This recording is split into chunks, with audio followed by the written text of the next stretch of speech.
tonight's talk is something that could really change your life. It changed mine about 8 years ago, and it set me on a path to not only start working with youth, but it set me on a path to start reaching my full potential. Because the man that I'm about to introduce didn't save my life from physical death, like suicidal thoughts or something like that, but he saved my life from mediocrity and just being average. That's what he saved my life from. He's been my mentor for the last 8 years, and he's a man of pure heart. Jim Tuman, graduate of Michigan State University, developed 3 national programs dealing with youth, women, and returning veterans. He's appeared on ABC, NBC, CBS National News, The Today Show, The Oprah Winfrey Show. He's been featured in Newsweek, USA Today, Business Week, Chicago Sun-Times, Washington Post, Los Angeles Times, Newsday, Detroit Free Press, Detroit News, and the New York Times. He was invited by 14 world leaders to talk about the breakdown of families. He's been the subject of a nationwide documentary show in Japan. Tuman believes in balance in his life, and so has done such diverse things as being a circus clown, a rodeo rider, symphony musician, cake decorator, and parade enthusiast. Served as a family relief worker in Ethiopia. Worked as a roadie with the rock group Journey. He passed a milestone of speaking to more than 2 million students in more than 2,000 schools nationwide. He was named Detroit News Michiganian of the Year and was 2012 Distinguished Alumni at Michigan State University. Jim Tuman.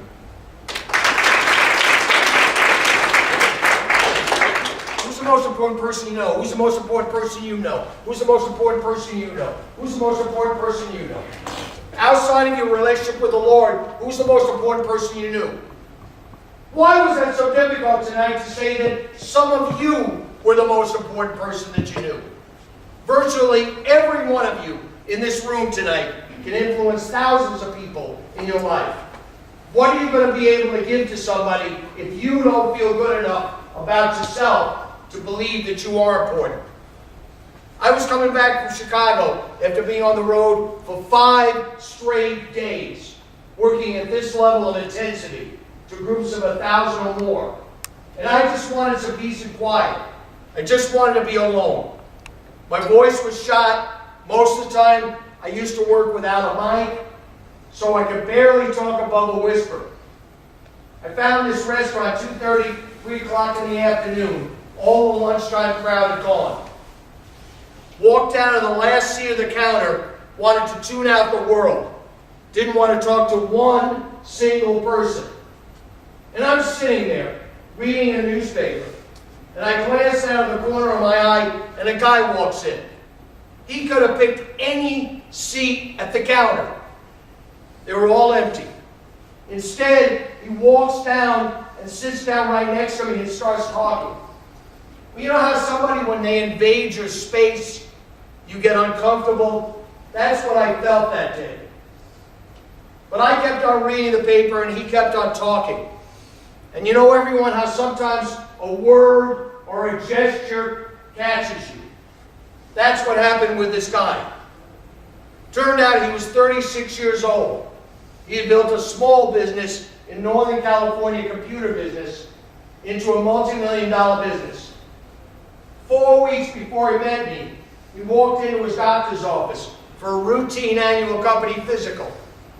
Doctor called him up 3 days later, told him he had leukemia, less than 6 months to live. He was just blown away.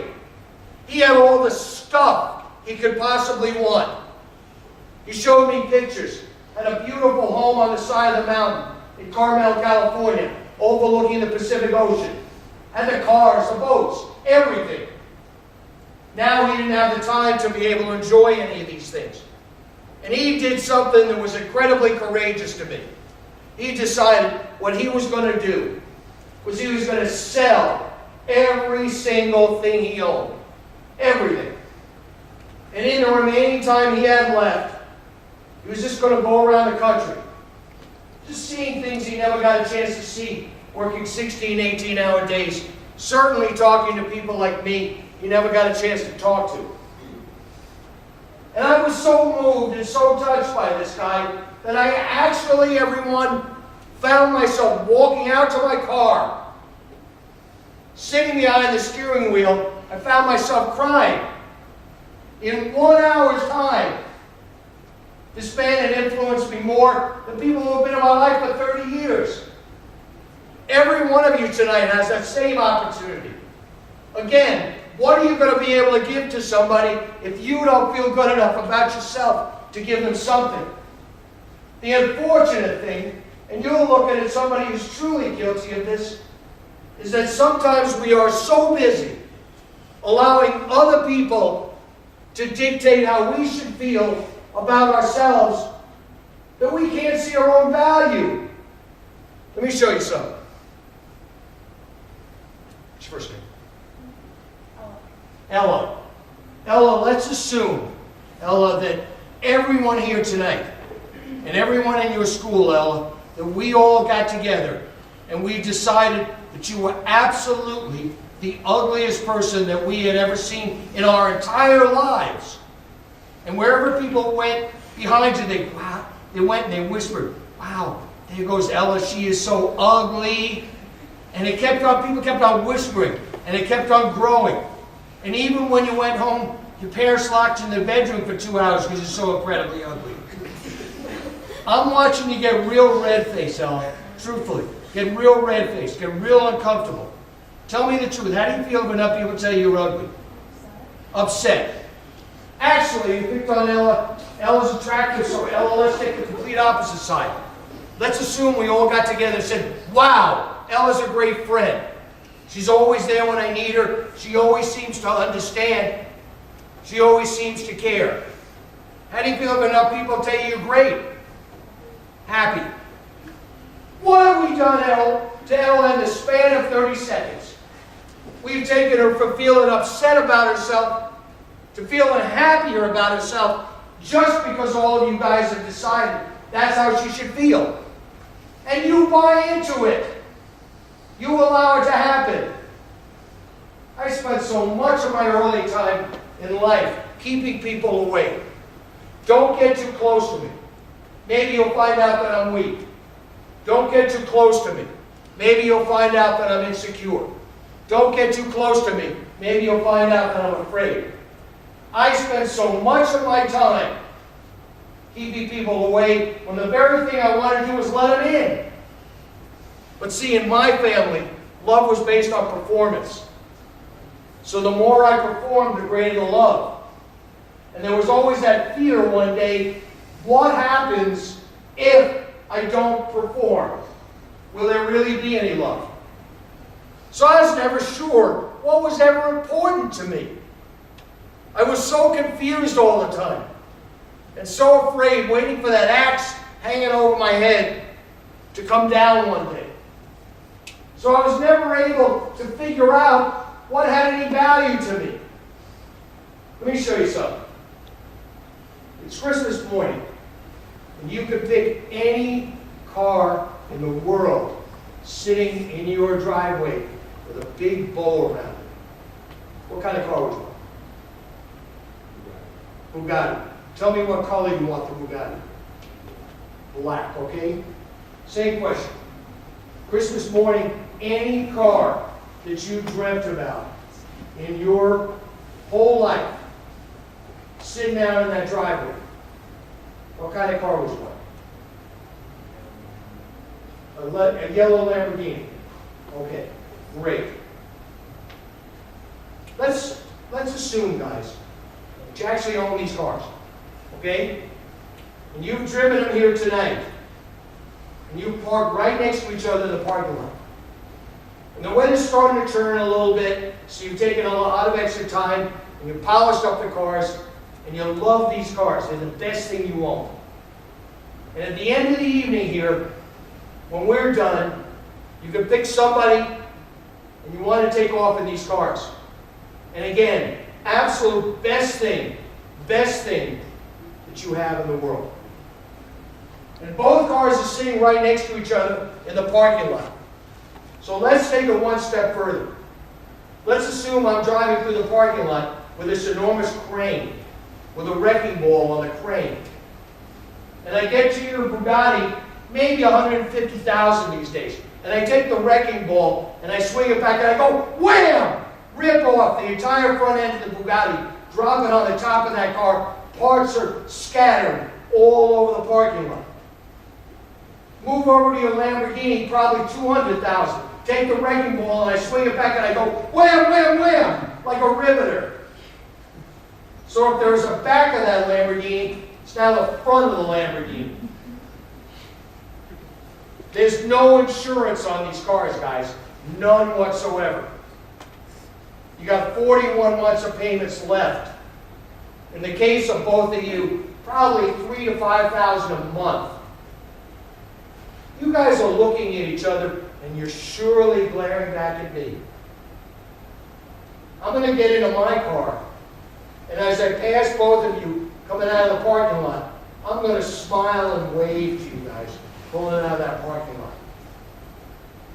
Assuming no one's going to come down on you for anything.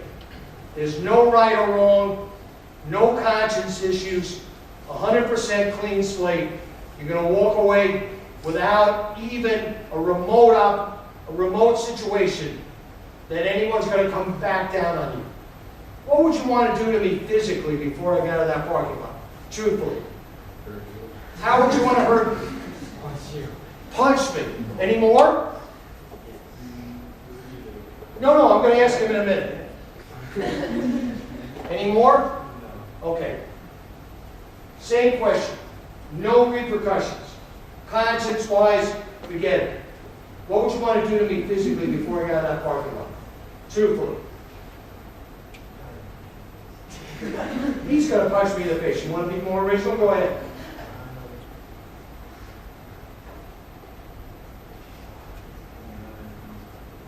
What? That's it? Okay. A few times. Okay. How many times? 7 or 8. Okay. We'll go with that.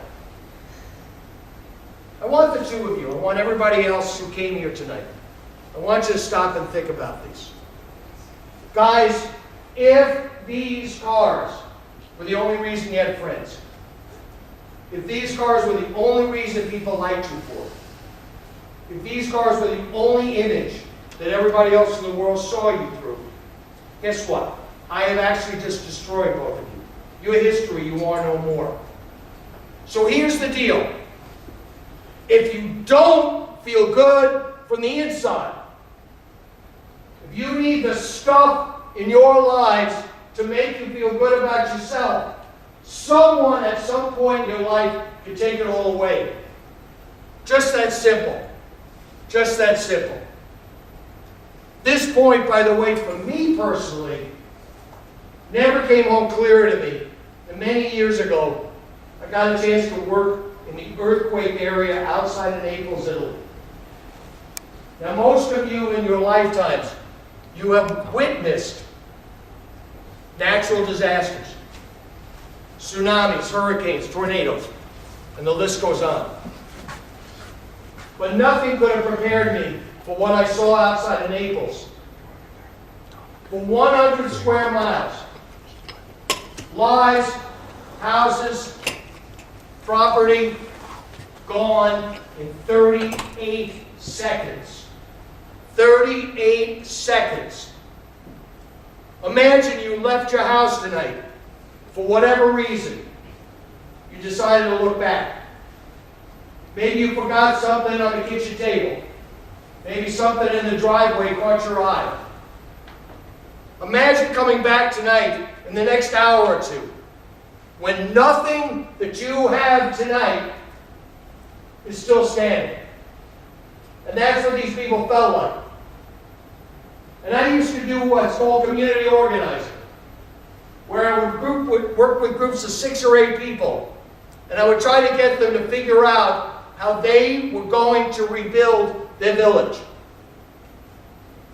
And I would ask them pretty much the same questions. Why would you want to take a chance and rebuild your village? You're right on an earthquake fault line. The same thing could happen in 10 days, 10 months, 10 years. But it surely will happen again. I heard pretty consistently same answers, different words, same answers. My friends live here. My family lives down the road. I love living in this village. And I read between the lines what these people were really saying to me was, my friends and family come first in my life, and the things that I own second. Now many of you are saying this guy's crazy. I'm going to go out and get all the stuff I want now. And then I'll deal with the priority, people first, things second. So let me ask all of you in the room a question. If you can answer this question, I am willing to buy you dinner, any place of your choice. Any place of your choice. How do you know? How do you know that you don't only have 6 months to live? How do you know that you don't only have 6 months to live? I was speaking at a school in California.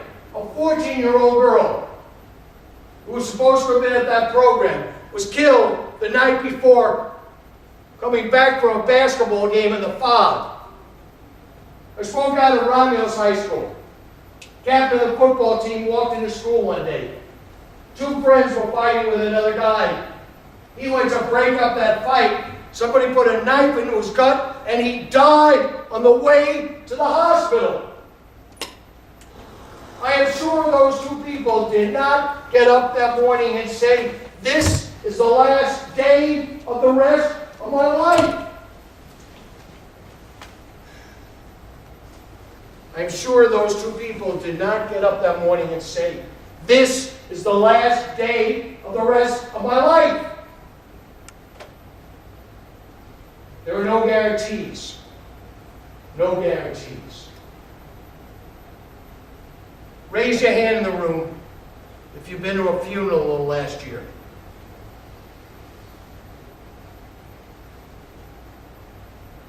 Now I want you to stop and think about this one. Raise your hand again if you went to that funeral in the last year of somebody who you thought died too young or died before their time.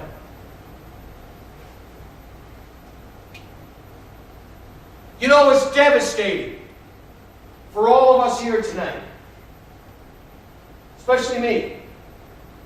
You see, we magically believe that when we tell a friend of ours, I'll see you back at school, I'll talk to you on the phone tonight, we actually expect that that person's going to be there in our life.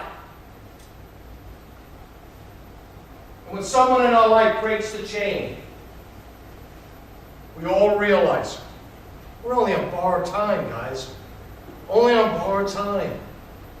So if you're waiting for the time in your life to make a difference in someone else's life, if you're waiting for the time in your life to start fulfilling your own dreams, if you're waiting for the time in your life to get in touch with your own sense of spirituality, maybe you won't have that time. Again, no guarantees. No guarantees. I was both blessed and cursed to be one of the keynote speakers in New York at the 9/11 commemorative on the first year anniversary of 9/11. 2 of my high school friends died in that World Trade. And I remember getting there the day before, and I walked around what is essentially a huge pit, huge empty hole, where the World Trade was. And I was trying to think in my head, what can I possibly say that would make a difference with so many lives lost? What could I possibly be able to share that would comfort? What could I possibly do? And as I was walking around the big hole there, realized how many people had gotten up that morning, got up and went to the office with unfinished business in their lives and their heart. Maybe they had a relationship that they needed to heal. Maybe they were working on a book in a drawer. Maybe a song. Maybe a dream to visit someplace in the world. How many people that day got up with unfinished business and went to work and never came home? One of those was a friend of mine. That morning he had an angry, rageful fight with his son. Called his son a loser. Said, "You will never amount to anything. And I don't want you here when I come home." Obviously, he never came home. To this day, 13 years later, his son has lived out his dad's prophecy. Sleeps all day, does nothing. Dad left him a lot of money, but also left him with a huge scar. A huge scar. And I get calls from his mom all the time. "Is there anything you can do, Jim?" Well, guess what? Words sometimes create deeper scars between people. And that's what his dad left him with that day. Words. Words. Again, what's important to us? Let me show you something. What's your first name? Colin. Kyle? Colin. Colin. Best guess on your part. How many people, Colin, do you know that are truly, truly fulfilled and happy in their lives? Truly fulfilled and happy. Very few, if any. Just give me a number, Say 5. 5. And how many people in your life do you know? Hundreds? Oh. Okay? Yeah. First name. Chris, Chris, go. Same question. I would say 2. 2? I would say 1,000. 1,000. Okay. Beat me to that one. Good. Okay. First name. Sue. Sue, go. Same question. 3. 3? Okay. No, that's fairly common for me. And in your life, how many people do you know? Hundreds? We'll just say hundreds. Hundreds, yeah. Everyone listen to those odds. As I have traveled all over, those odds are most common. Most common. But think about it in terms of a bigger picture. We've got a grand total between 3 people that have lived a little bit longer than many of you. And they know 10 people truly fulfilled, as opposed to hundreds, if not thousands, of people that they know. There's approximately maybe 100 of you in this room right now. Based on those odds tonight, maybe in this whole room, 4 of you are going to be truly fulfilled and happy in their lives. Is it going to be you? Is it going to be you? Is it going to be you? Is it going to be you? Is it going to be you? Or you? Or you? Or you? Or you? Who knows? Who knows? And again, who knows how much time you've got to deal with any of this? No guarantees. No guarantees whatsoever. Raise your hand in the room if you come from a divorced family. My mom and dad.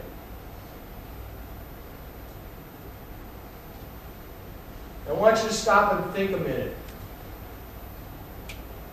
Raise your hand again and tell me, why do you think that so many people in this country, we lead the world now, Why are so many people in this country getting a divorce? Why? Anybody? Reason. First name. Go. Because they're unhappy. Very obvious. Good, powerful stuff. First name. Katie, go.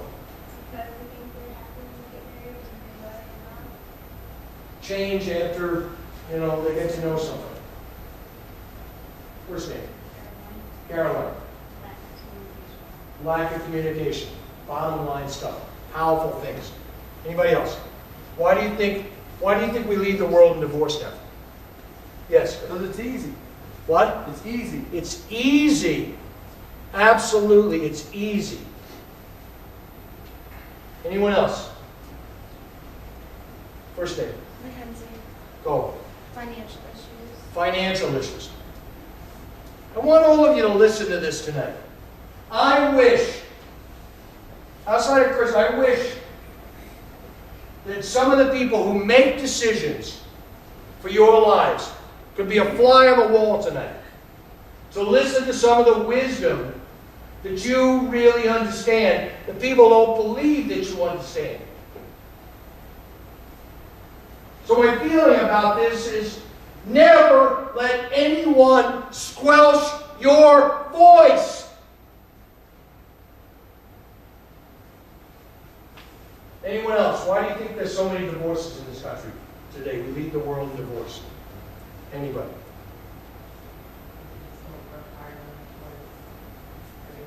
They don't work hard enough. Great answer. First name. June, great.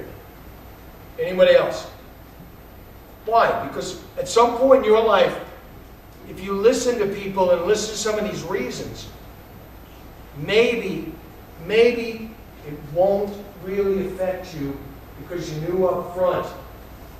You know some of the areas. I got married for the first time 8 years ago because I had so much struggle with letting love in and so many issues around what it was to be connected with another human being that I was just frightened all the time. I was frightened. And I fall more in love with my wife every day because she makes me feel that it's safe for me to love and be myself and be 100%. But I would never have known that if I, number one, had not allowed it in. Anybody else? Yes, first name. Claire. Claire. I don't understand how hard marriage actually is. They don't understand how hard marriage is. You want to expand on that just a little bit? I think that people have a false sense of how easy marriage is. Like, you're never going to fight with the other person. You're going to start. Very good. Thank you. Thank you. One more before anybody. Unwilling to make sacrifices. Unwilling to make sacrifices. Yes. Yes. An absolute. Those are all really great answers. But I have a question for those of you that just spoke. Do you think people really know each other before they get married? Do you think people really know each other, anybody?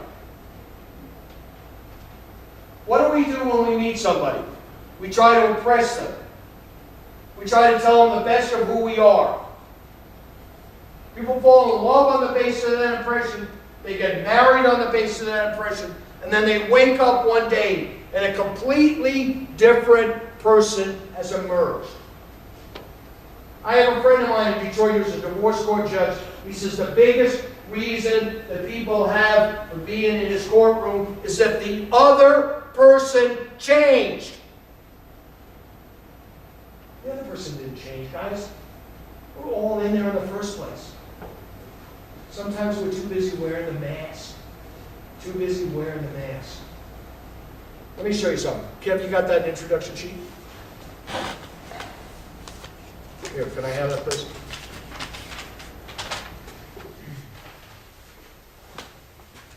This lengthy introduction sheet that Kevin read at the beginning of this talk It's not me, gang. It is not me. It's the things I did in my life, but it's not the person who I am. The person who I am and never sleeps the night before I talk. I toss and turn. And I've spoken all over the world. You see, I changed schools 5, 6 times between grade school and high school. And it left me with so many fears, so many insecurities, that it's actually tough for me to get out in front of a room full of people. You know what's more difficult for me? Is meeting some of you one-to-one. If you had a party in this room, and I didn't know any of you, I would walk through those doors, I would hope that one of you would say something to me. Smile at me. Make some eye contact. If that didn't happen, and you had some food, maybe I'd walk around and get some food. If you had some things on the walls, maybe it would just, to kill time, I would just walk around and look at some things. And if no one then still didn't connect with me, or didn't speak to me, I'd leave. And I've done this dozens of times. Because it's too difficult for me to walk up to somebody and say, "Hi, my name is Jim," or say hello to somebody. I was coming back from a national speaking tour in Australia. It was on a big 747-400 series. And I was in the center section. And there was a guy on either side of me. I sat there on the first flight from Sydney to Honolulu, Hawaii. About 10.5 hours. I sat there reading the same newspapers, same magazines, over and over and over again. Because it was too difficult to turn to somebody and say, "Hi, my name is Jim." Start a conversation. Too much shyness. Too much challenge. I was an athlete in high school. I was a class officer. Carried a decent grade point average. And I spent 4 years in high school keeping people away. I was surrounded by people. But inside I felt alone. Every day I'd come to school with that mask on. And every day I'd wait for someone to find out who I was inside. And I was so scared of that. See, my greatest fear is somebody would find out and then they leave me. And that sense of aloneness was the worst. That sense of rejection was the worst. The most difficult thing I had to deal with. Raise your hand if you have a best friend in the room. I'm going to start over here because obviously I just spoke at Howell High School and my voice is fairly shot. So I'm going to just work my way through. Raise your hand individually, any of you. And tell me, what makes that person a best friend to you? Anybody? Yes? They're similar to you, absolutely. Very powerful answer, thank you. First name? Derek. Derek, go. I always have a good time with my friend. You always have a great time with your friend. Thank you, Derek. By the way, if your friend is not here tonight, wherever they are after this program, text them, email them, call them up on the phone, do whatever it takes to connect. Tell them that in a room full of people you talked about them and how important they were in your life. Thank you, Derek. First name? Gwen, go. They support you, absolutely. Thank you, Gwen. Yes, first name? Allison. Allison. They literally, you can tell anything to them and they'll be there You can tell them anything, so it's safe. Yeah. First name. Rachel, Rachel, go. they let you be yourself. They let you be yourself. What a gift. What a gift for another person. Yes. They put me in a better mood. They put you in a better mood. Yes. They make me a better person. They make you a better person.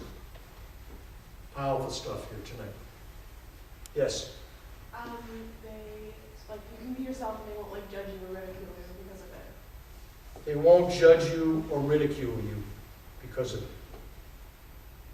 Great. Yes. More trusting. More trusting. Okay? Yes. They care about you. They care about you. Absolutely. Bottom line. Yes. They'll listen. I'm sorry? They'll listen. They'll listen. They'll listen to you.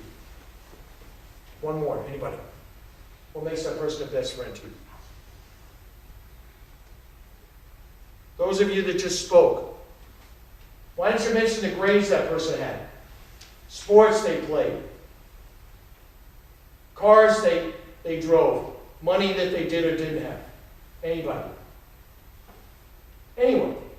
Why? Why didn't you mention that? Yes. Because it doesn't matter. Because who they are as a person matters and not what they have because it's stupid to like them because of materialistic things. 100%. But see, if we all believe this, then why is it so difficult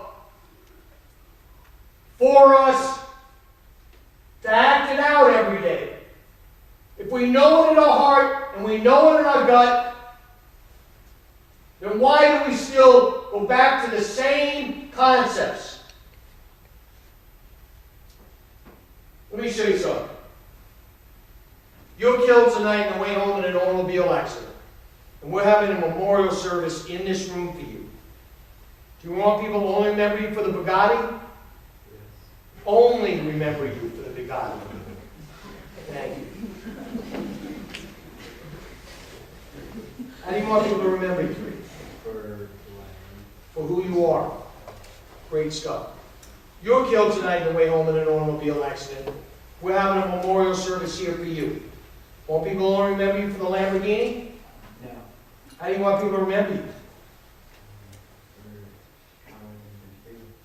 For how you made them feel. Isn't it interesting, everyone? Not more than 10 minutes ago, these guys were prepared to take their fists 7 or 8 times and do significant damage to me over 2 cars they don't want to be remembered for. Isn't it interesting? They were prepared to take their fists over 2 cars that they don't want to be remembered for. We complicate our lives. It's so simple. Stop. Stop. If you have tuned me out for this entire talk, give me 5 seconds of your time. And ask yourselves, how do I want the people in my life who I love and who love me to remember me? Put it up at the top of the list in your life, guys. How do I want the people in my life who I love and who love me to remember me? Some of you want to be remembered as a great friend. Put it up at the top of the list in your life and live it out. Some of you who want to be remembered as a person who was there when people needed you. Put that one up at the top of the list in your life and live it out. Some of you want to be remembered as a person who cared. Put that one up at the top of the list in your life and live it out. That's your GPS. That's what's important. You figure that one out, guys, the world opens up. Then you become one of those happy people that they know about. One of the very few that they know about. Because you're living out what's in your heart. What's in your heart. I've never been to a funeral in my life where someone has stood up and said, that person lived in a great house. The person drove a great car. What they will always say about that person is, that person was a great friend. That person seemed to care. That person made me laugh. That person was always upbeat. The person touched lives. That's what they said. That's what they said. But let me bring that one home. Does anybody here have a $20 bill? Anybody? Anybody got a 20?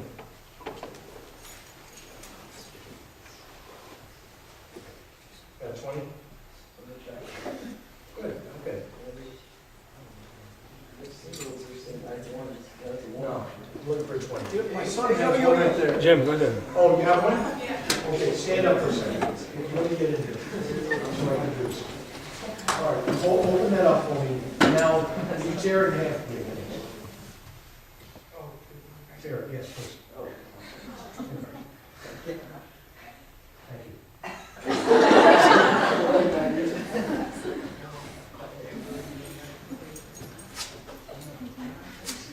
Thank you.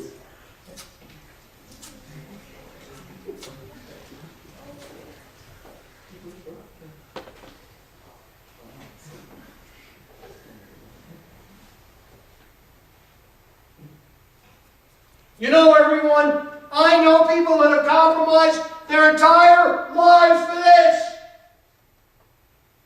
I know people that have sold out for this. I am not. So that any of you leave here the least bit unclear today. I'm not saying this is not important. We run our whole society by this. I am simply saying to all of you, who have got some big-time choices coming up in your life. If this is the only thing in your life that motivates you, if this is the only thing in your life you get up every day for, if this is the only thing in your life that has the slightest bit of meaning, guess what? There is never going to be enough. Never going to be enough.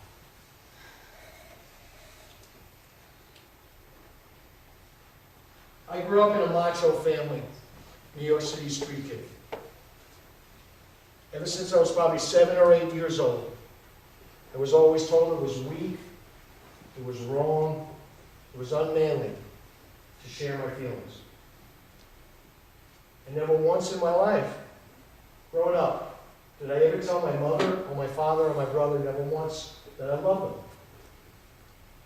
And I would have given anything in the world, for someone to have walked into a place where I was and asked me to raise my hand for my best friend. I would have given anything to have raised my hand for my dad. But see, my dad was very effective. Every time I'd go to open up, he would always say, I can't be bothered now, Jim. Go back to your room. Don't ever let me see you cry. And so I kept stuffing my feelings down further and further and further until there was no place to go. No place to go. And that was when all the loneliness set in. A number of years ago, I had the biggest turn happen in my whole life. I was speaking at a school in Dearborn, and somebody pulled me off and said, Jim, we got an emergency phone call. It sounds real serious. You better take care of it. Turned out my father had had a series of heart attacks, 3 in succession. You know, everyone, I don't even remember when I said to finish the talk. I don't even think I finished the talk. But I remember leaving, taking a plane, flying to New York where my dad was, walking into a hospital room, and seeing my dad laid out in a coma, intravenous bottles coming out, tubes sticking out all over. And my first instinct with him was I walked over and I grabbed his hands. I I grabbed his hands. I wanted to tell him I loved him. I wanted to tell him he was special. I wanted to tell him he had made a difference in my life.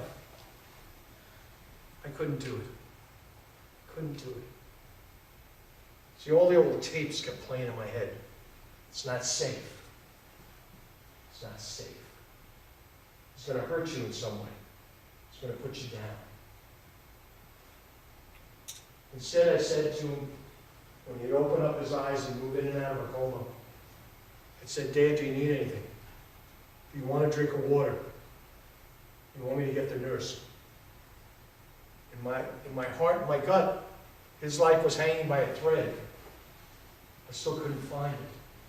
I still couldn't find it to tell him I loved him. 2 days in the chair next to him. 2 days with opportunities. 2 days where I wasn't sure it was the last. And 2 days of fear. 2 days of fear. I'd say to him, Dad, do you need anything? Do you want a drink of water? Do you want me to get the nurse? When really what I wanted to say to him was, Dad, I love you. I really love you. And I wasn't able to do that. My father survived the heart attacks. Pretty much grace of God. And essentially I got, which is sometimes you get it, sometimes you don't. I got a second chance. I was speaking in Manhattan, in New York City, and I called my father up, about a month later this was. And I called my father up and I said, Pop, I'm coming into New York, got a speaking engagement, let's get together, you and I. There was something I wasn't able to tell you when we were in the hospital. And everyone, he gave me the perfect out. He said, Jim, I got dinner plans, what about lunch? I had meetings, I had television commitments, I had all kinds of things going on. I rearranged my entire schedule to get to that restaurant a half an hour early, tell him for the first time in my life that I loved him. And I was petrified. I got to that restaurant and did mind games. You know when somebody is capable of controlling some of your emotions, that you want the perfect words to fit what you're feeling. And I sat there. And I kept thinking of what can I say? What words are going to make my father not put me down? What words are going to make my father not hurt me? What words are going to make not make my father laugh at me? What words are going to make my father not be silent? Which was sometimes his most effective weapon. Finally, I just couldn't sit there any longer. And I got up and I started walking around the block, just trying to get my courage up. And I lost track of time. And I looked over in one of the buildings where there was a clock. And I realized I was 15 minutes late. 15 minutes late. And I tore back into that restaurant, knowing my father, who's never late, would be sitting there. And there he was, and the first thing he did, everyone, was jam me, put his finger in my face. Why are you 15 minutes late? You know I've only got an hour for lunch. When are you going to be on time? And I looked at him and I said, not on your best day am I going to tell him I love him. But I looked back at my father, he lost 50 pounds since the heart attacks. His face had almost no color, cheekbones coming through.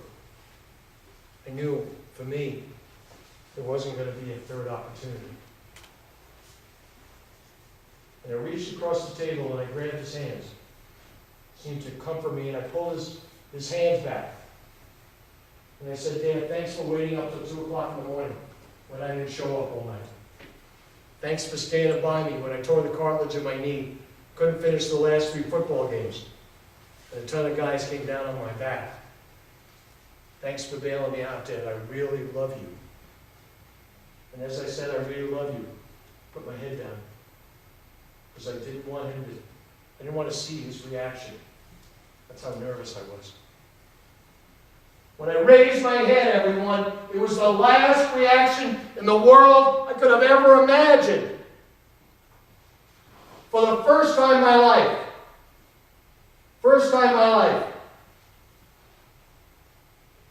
I watched my father cry. And I came around the table, and I put my arms around him. And his head was just bouncing on the side of my chest. I can tell all of you here tonight, especially the guys, this ranks at the top of the best moments I've had in my whole life. And I got together with my father the next morning for breakfast, and he told me something that just blew me out of the water. He said, Jim, I would have gone to my grave and not been able to tell you I loved you. Because my father, my grandfather, told him it was wrong. He was just passing that one down to me. Just passing that one down to me. All of you in this room tonight, you've inherited both good and bad from your families, who inherited it from their families, and the lineage goes a long way. You can separate the great things you've learned and just dispense with some of the things that were hurtful, then you have a chance to really lead a life that is certainly much more fulfilled. But see, the bad things sit on us. They're there all the time. They're challenging all the time. Let me show you something. Raise your hand in the room if you can remember your most painful moment. Raise your hand in the room if you can remember your most painful moment. Everybody. I'm going to start over here, and then I want you to keep your hands up. How long ago? 6 years. Anybody else? Yes. Last year. Last year. Anybody else? Yes. Last year. Last year. Yes. Last Yes. Last year. Yes. 30 years ago. 30 years ago. Yes. 7 years ago. 7 years ago. Yes. 5 years ago. 5 years ago. Anybody else? Yes, Chris. 6 years. 6 years. Yes. 3. 3. Anybody else? Yes. 3. 3. Yes. 2. Yes. 2 months ago. 2 months ago. Yes. 25 years ago. 25 years ago. Anyone else? What just happened in the room, everyone, now? What happened in the room? I didn't ask you to tell me what your most painful moment was. I just asked that you remember it. And you brought it back as if it happened yesterday. 30 years, 25 years. It's in there. It's in there. The biggest challenge for all of us is so many of those painful moments involve trust issues, or feeling safe, or a lot of other deeper things that happen. And there are scars. They're what we walk around with every day. And you have a choice. When something comes up, you can either let that scar beat you, or you could say, no. No, I'm going to push through it. No, I'm not going to let it control my life.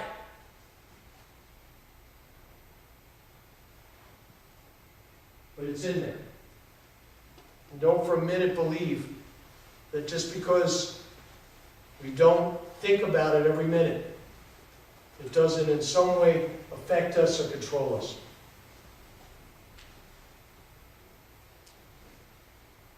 First time I ever told that story about my dad.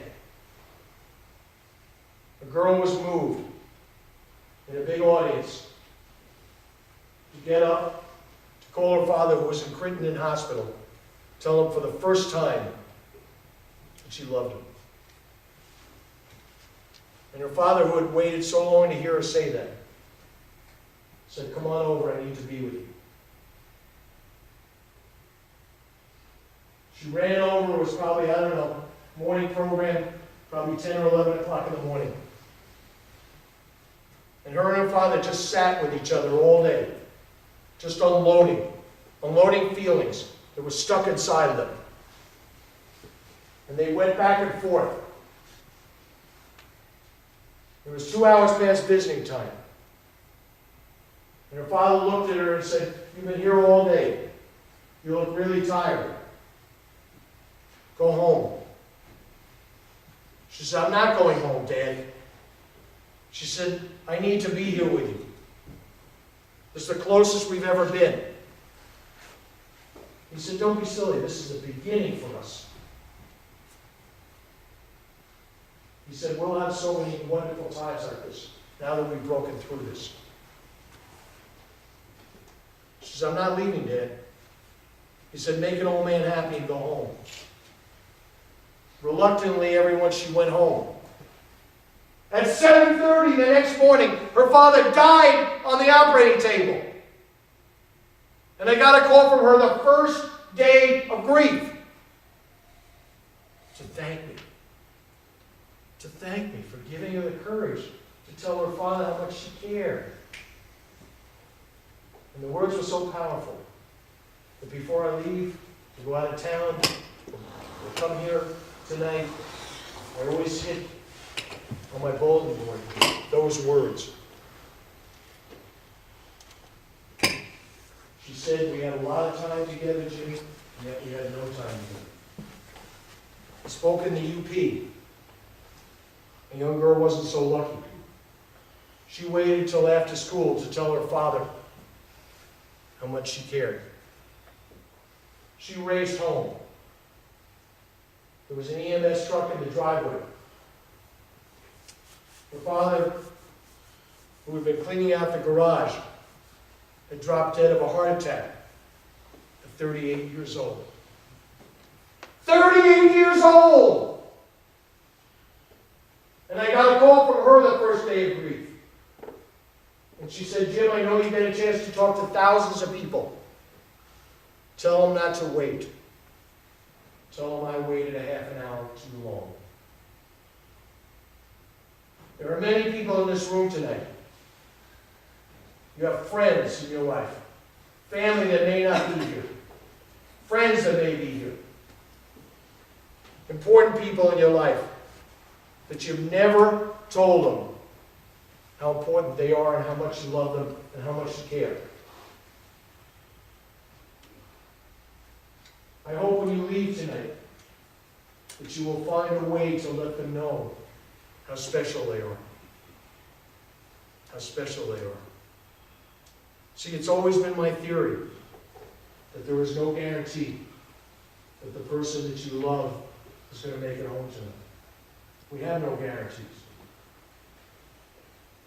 And I want to make sure that none of you leave here tonight the least bit unclear. We've mentioned it on a couple of occasions, but this program has nothing to do with death. It has everything to do with time. Because none of us sitting in these seats tonight has any concept of how much time we have left. So if you know that, then you make every day special. Because see, in the long run, people will only remember your heart. People will only remember your heart. And so if you let your heart shine,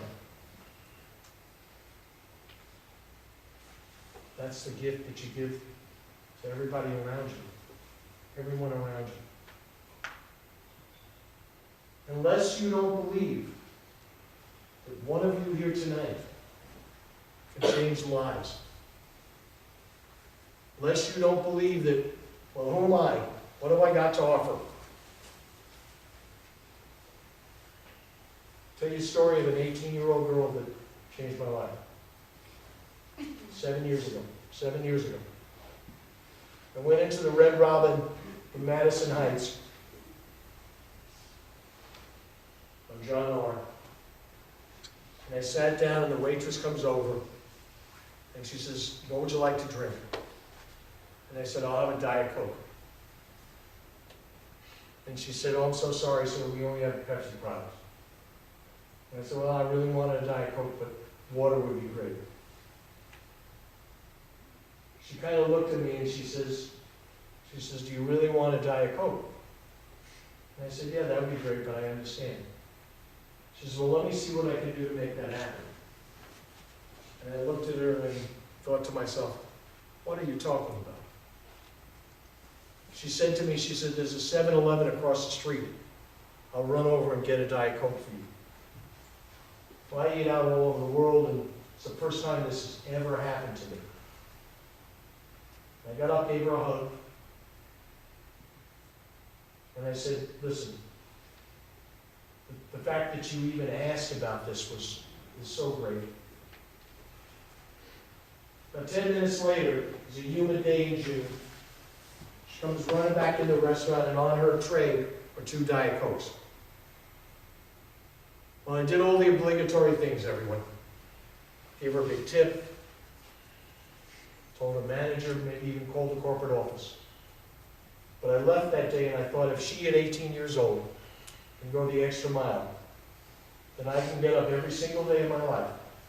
And there hasn't been one moment from that till today that I can make a difference in somebody's life in some way. Because if you think consciously what that is, that's God speaking to us. That's God making our eyes and our sense of, our sense of caring and our sense of love, it piques it. And we see around us opportunities that we may never have seen before. May never have seen before. Now, I couldn't pick that girl out of a lineup. But what she did that day changed my life and has changed a lot of lives since then. And it's a ripple effect. It's a ripple effect. And all of you have that opportunity. But you can go either way. For some of you, tonight may last 5 minutes. Some of you really never got it. For some of you, 5 days, 5 months, 5 years. And for the very few of you in this room, maybe you'll carry it with you the rest of your lives. See, I can't be responsible for that. I've struggled being alone for so long that I'm not going to let one second of my life be without my heart getting involved in it and my love getting involved in it. But I can't make any decisions for you. I can't make any decisions for you. And that's the toughest thing.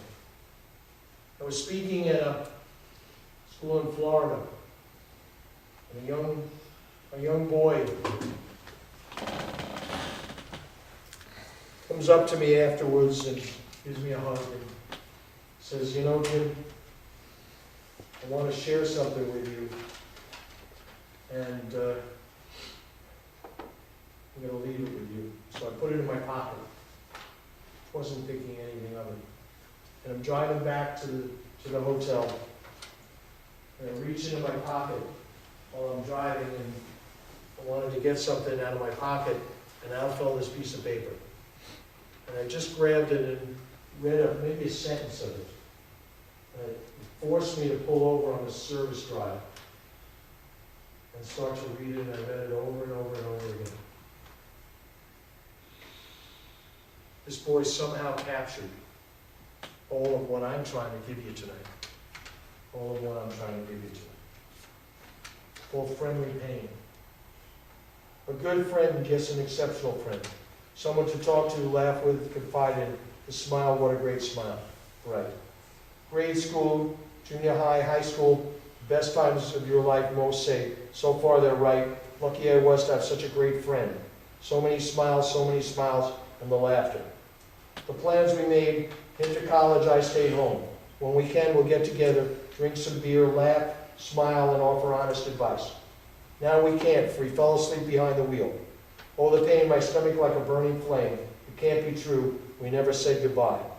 The plans like sandcastles on the beach, washed away. And oh, how I miss my buddy, on my mind like a good tune. I still think of the good times, I always will. The plans, well, they've fallen apart, and I've made new, with new friends that smile and laugh. It's never the same, it never will be. The friendship we had was special, like ice cream on a hot summer day, and we never said goodbye. I wish, I mean this with every fiber of my being. For the people that raised their hand who lost somebody in the last year or 5 years or whatever, wish I could bring that person back. For just a minute. So that you could say what was in your heart. But obviously I can't. The next best thing I can do is to give you the gift of what I'm giving you here tonight. Because if you really want to create a tribute to that person you lost, take the love they gave you and move it through the world. No greater gift. No greater gift. Every time I speak, and my grandmother's been gone a very long time, it's her love that I share with you. That is the greatest tribute you can give to someone. So I wish I could bring that person back, but obviously I can't. So the key is for all of you to go out in the world. Because 10 minutes after we're gone, all of us, the people that love us are going to love us. The people that don't are not going to get up and say, oh, I really love Jim Tuman. And everybody else in the world is going to keep on trucking. They're not going to care. So it's what you do here. What you do tonight when you go home, what you do tomorrow at school. What you do with your friends, what you do with your family, what you do with your community. That's the key. That's the key. There's a sharing part of my program, and I've been doing this a very long time. It's always been the most powerful part of my program, and time doesn't permit it tonight because it goes on for hours. But I somehow think it's always the best part of my program because people get a chance to be real and they get a chance to feel the support. And I've seen some incredible courage during this part of the program. At a school down by Chicago, a young boy with an encephalitic head, enlarged head from birth defects, got up in front of his whole school and said, "Why do you guys laugh at me? I didn't mean to be born like this."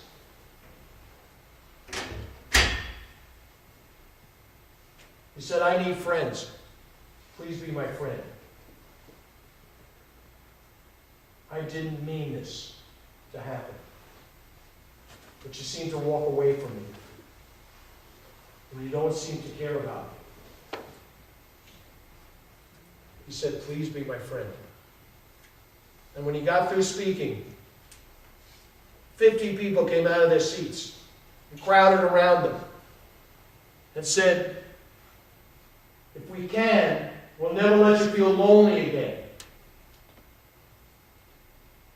And he got back up at the mic and he said, "Everyone, this doesn't change my appearance. I'll still be walking down the street, people will look away. But in my darkest times, I'll remember that you cared about me." At a high school in Utah, brother and sister, quadriplegic, paraplegic. Brother from an automobile accident. Brother takes his motorized wheelchair, comes to the mic, and says, "I want to thank my sister, who was sitting in her chair in the corner. I want to thank my sister for giving me the courage to keep on going.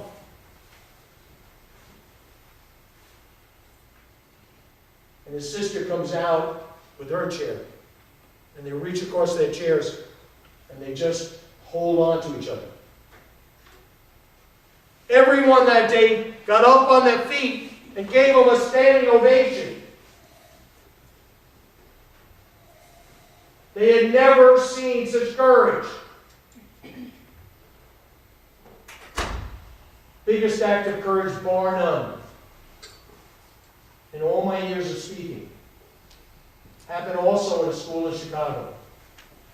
A young girl was just beautiful. Absolutely just beautiful. She got up in front of the whole school. She'd been leaving 6 or 8 weeks before I got there. Everybody was whispering about it. All the rumors were flying around the school. She got up and she said to the whole school, she says, I know you guys have been talking about me. And I know you guys have been speculating as to why I'm leaving after half a day. But I want to tell you why. She says, 8 weeks ago I found out I've got cancer. She said, and I've been taking chemotherapy treatments, and it's left me too sick to come back to school. She said, like the first boy, I need friends. I'm scared. I'm 16 years old, I want to die. She said, please be my friend. I thought I could go it alone. I didn't think I needed any of you. I was so wrong. I need all of you. I'm scared. I'm 16. I don't want to die. And when she got through speaking, everyone, she took off her wig. And she was completely bald from the chemotherapy treatments. I had to get out of the way for 2 solid hours. While everyone in that school lined up to cry with her, to care about her, to tell her that they would not let her go through it alone. 2 hours. I get a handwritten letter every Christmas. This particular Christmas it said, Jim, I don't know who's winning, the cancer or me. But the key, my friends are helping me through. My friends are helping me through. That's the key for every one of you in this room. The people in your life that love you, that care about you, your best friends, people who are important. Don't ever, ever not acknowledge them. Don't ever and ever take them for granted. A number of years ago, I got a chance to go on the road when the Beatles first made their national tour as a photographer. I was in Chicago, and John Lennon put a full-page ad in the Chicago Tribune asking to meet with 75 aspiring songwriters in the hope that the Beatles would find a new song, take it to the top of the charts, make that person famous. In an auditorium on Northwestern University's campus, 75 people gathered, 5,000 had applied to be there that day. Lennon came out of the side curtain. He was the softest spoken man I had ever heard. And he came up and he said to everybody, he says, I am no more talented than any of you. I didn't even hear him. I was in the back taking pictures. He said, I'm no more talented than any of you. So Lennon realized nobody had heard him. He came back up to the mic, and in the loudest voice he could possibly imagine, he said to the audience the same thing I'm just saying to you. I'm no more talented than any of you. And a guy in the back raised his hand. He said, hey, John, how can you tell us we're nobodies? The world's singing your music. The concerts are standing room only. You're making a ton of money. He said, the only difference between myself and you is if I've got a song inside, if I've got a dream in my gut, I can have somebody write it, somebody promote it, somebody play it, and hopefully somebody buy it. Every one of you tonight has something special to offer. But it doesn't mean anything if we put you in the middle of this room. And we all gather around you in a big circle to tell you how great you are if you don't buy it inside.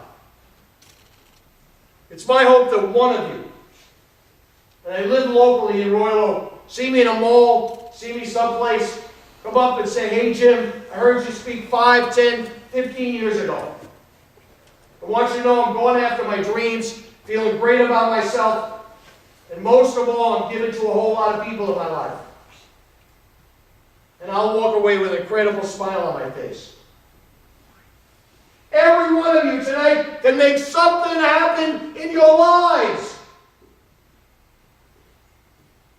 And none of you ever has to go it alone. None of you has to go it alone. I've given you everything I can give you tonight. I'm get on the road speaking, and I'm just spent. I'm diabetic. My sugar's down to almost zero here. But I come out and I continue to do this in the hope that maybe someone in this room is going to grab this message and move it forward and keep, because it's really scary out on this earth today. So I want to take the time and say thank you. Thank you for giving me the space tonight. Thank you for allowing my heart to maybe touch yours in some way tonight. I really, really appreciate it. You guys are a phenomenal audience. Thank you again.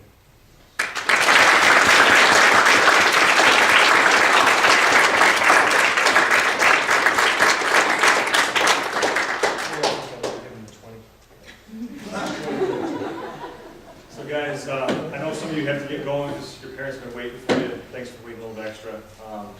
It's already past 9 o'clock, but if you are able to stay a couple extra minutes and want to talk to Jim, he's got some posters to get to you guys that are free up here. Also, I see that our youth group kind of grew tonight. If you are interested in wanting to get more involved with your faith, like you talked about, I got a lot of forms you guys can take, fill out, bring back, keep in the loop for stuff like this. This guy's 72. He's still giving it his all. Yeah. There's some scraps of the bill on the floor, by the way, and I've got some bills in my pocket. Long after you forget about me, you forget about anything that I've shared with you tonight, any of the feelings you're feeling now. Take home a part of a bill. And remember, people first, things second. And again, you will never be alone in your life. Never, ever. I've got some posters, I've got some bracelets, that have a message I believe in. It's happy people live outside themselves. It's been my message forever, for a long, long time. I'll give those out, whatever you choose, anybody that wants to come up. And also, I'm really accessible. Surprisingly, if you contact me, you'll get something back from me within 48 hours, no matter where in the country I am speaking. But and I don't have the answers for many of you. You have the answers yourself. But I've learned to be a good listener, and that's the best support I can give you. I love you guys. Thank you so much for the time tonight.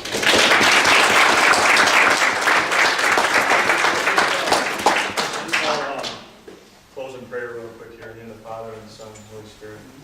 Heavenly Father, thank you so much for bringing us together tonight to hear Jim's message, but you, moreover, speaking through him, through his heart.